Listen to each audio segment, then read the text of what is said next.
Welcome to the Institute of Jazz Studies. When you come in, it looks a lot like a library, which in part it is. And, well, you see certain things like that famous photo by Bob Parent of the open door. What a band. And Roy Haynes is the only one who's still with us. What you see here along the wall are vertical research files, and they're clipping files, and they're loaded with stuff taken from newspapers, general interest magazines. We have a huge collection of periodicals, jazz periodicals, so they're not necessarily all clipped because they're here in, bound volumes or loose copies, but lots of stuff, press releases, publicity, personal papers as well, although the originals are stashed away, properly archived. So in some cases, these are name files, so there are thousands of names.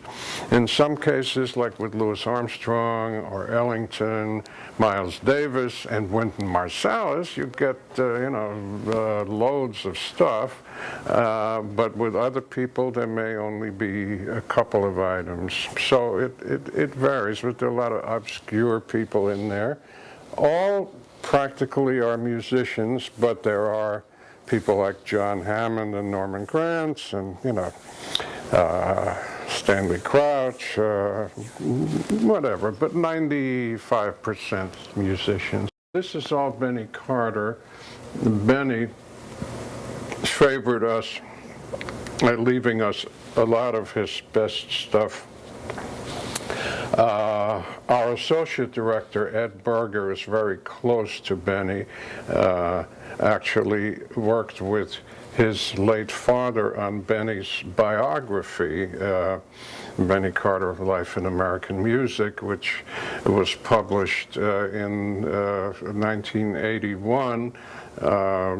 Ed's father was a famous professor at Princeton. He was a sociologist, but he had a lifelong interest in jazz, and he met Benny Carter, and they became friendly, and he suggested to Benny that he should do a biography, and Benny had resisted that, but he accepted it from Mauro Berger, and then Ed helped his father with doing research and all kinds of things. He became friendly with Benny. This is rare. That's the Esquire Award, the Esky. You don't see too many of those, not in that nice condition. A C melody saxophone, which is a real, genuine antique. They don't make them anymore. Benny played that in a movie. And this wonderful car here, they don't make them like that anymore either. And Benny and a good friend of his in Chicago in 1934, I think. Here we have reference works, standard things like the Groves and Music Index, which is very useful. It's now online, but not from the start, only from more recent years. And lots of bibliographies and discographies. And discography has, boy, I always like to tell people that when I started collecting records in my teens, which is a long time ago, all there was this thing here, was the Delaunay Hot Discography. Okay, that was it. So now we have reams and reams of stuff. And we start with the periodicals. They're arranged alphabetically by title, and you will see things that you would expect, like All About Jazz and Allegro, which is the 802 publication. But there are also many more obscure things. There are British magazines, there are Swedish, Dutch, Dr. Jazz. DownBeat, we're the only place actually in the United States that has a complete run of DownBeat. The earliest issues from 34 and 35 are exceedingly rare, in very bad condition mostly, and ours are on their microfilm. And there are listening booths that people can use. Some of them, they vary. This is the only one that has a 78 turntable, but then it has cassettes and CD and other stuff, but they all vary. There's DVD and videotape and cassette and CD and LP and whatever. So these are places that people, and then we have another one that's got reel-to-reel.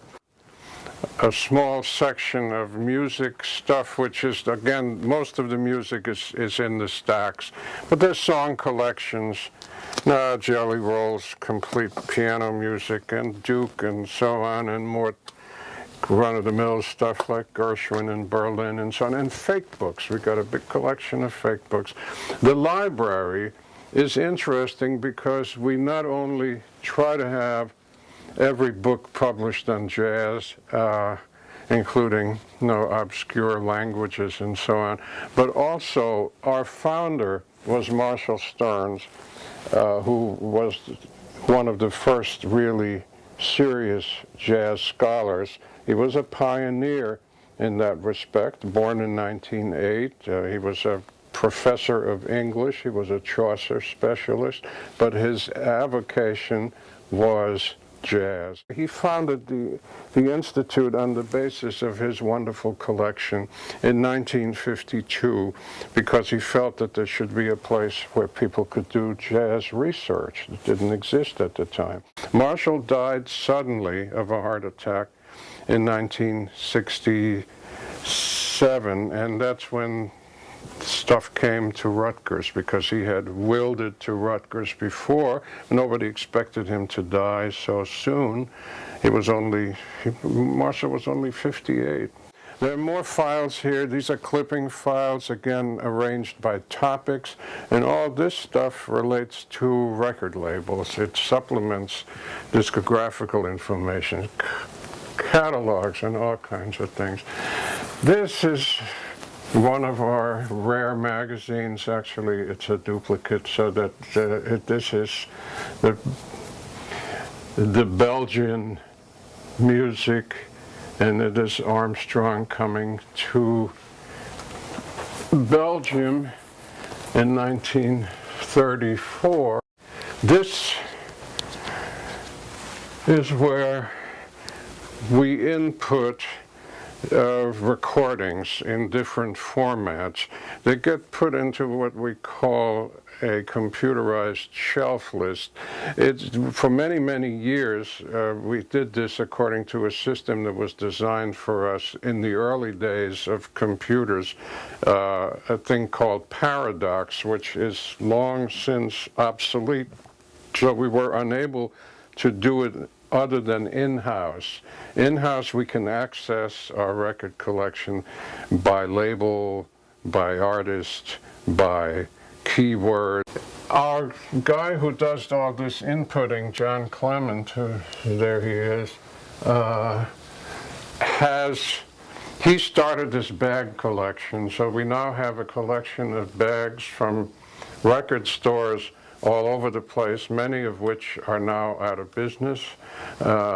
Wonderful Dobell's in London, which is really one of the great jazz record stores in history. This are the stacks, and what you see first are all these periodicals, more ephemeral periodicals, including some very rare things. We have the best collection of jazz periodicals anywhere. We make a little detour here. In this room, we have oral histories. There was a major project funded by the National Endowment for the Arts from 1972 to 1983, interviewing older jazz musicians. They had to be past 60. The reason why that was done was that older musicians were not going to apply for fellowships, to study with somebody or a composition grant or whatever. So to give them some kind of equal opportunity, it was decided to do these interviews. And there are many wonderful ones. They were kind of, life histories and had to be of a certain length. All of these things are on archival quality CD, and including reference copies, and so it's an easy way to access this. There are 120 of those interviews that were done during those 11 years, and everybody's gone now. The last one to leave us was Lee Young. He was the last survivor, Lester's brother. So now they're all gone, but it's wonderful to have their voices. Marshall thought that the Institute should have every reproductive device for recorded music, starting with phonograph cylinders, and so we do. In addition to the periodicals, there's lots of music here. We have Marshall Brown's collection. Marshall collected big band arrangements. Mary Lou Williams, we got Mary Lou Williams's wonderful archive. There were 70 boxes of stuff that came to us from Mary Lou posthumously. Lots of music, lots of correspondence, and again, scrapbooks and ephemera. She saved everything. These are the transcriptions. These are not unique to us, but Andrew White, who was a very interesting saxophonist and multi-reed player from Washington, transcribed all of Coltrane's recorded solos, transcribed all of Charlie Parker's recorded solos, and does a beautiful job of that. These are the recordings are arranged by format. So these are 16-inch transcriptions that were done for radio use. They were mostly done as early as the early 30s in 33 1/3, which was not available to the public but was used on radio. So here's, for instance, the Treasury Department is going to sell savings bonds. This is from the 50s, and here's Benny Goodman. So this is a special cabinet where we have our big band in the sky. We've got a big trumpet section. Grew most recently with Dick Sudhalter's horns. We have Joe Newman, we have Buck Clayton, we have Cootie Williams. Cootie's got a beautiful horn. This is a Constellation, and it was fairly new. That was the last horn he had. It's in great shape, and it's a beautiful instrument. What do we have? Bobby Hackett. We have, I mentioned Joe Newman. We have a cornet that Kid Ory played. He played cornet as well as trombone. Ruby Braff. Roland Kirk's baritone and that thing here, the James Moody. Most recently, James gave us a flute. And Roy Eldridge's horn, not his best horn. He gave this to us while he was still alive, God bless him. But it's a cute horn because it has a rhinestone-studded mouthpiece somebody made for him. So many of these things have gone on exhibit in Japan and other parts of the U.S. and in Europe. Right now, one of our best items, which is Lester Young's horn that he used with Basie, which that came from Marshall Stearns. He gave that to Marshall. That is part of the new Grammy Museum, which just opened recently in L.A. We have Ben Webster's horn. We have Don Byas's tenor, which has a snake octave key.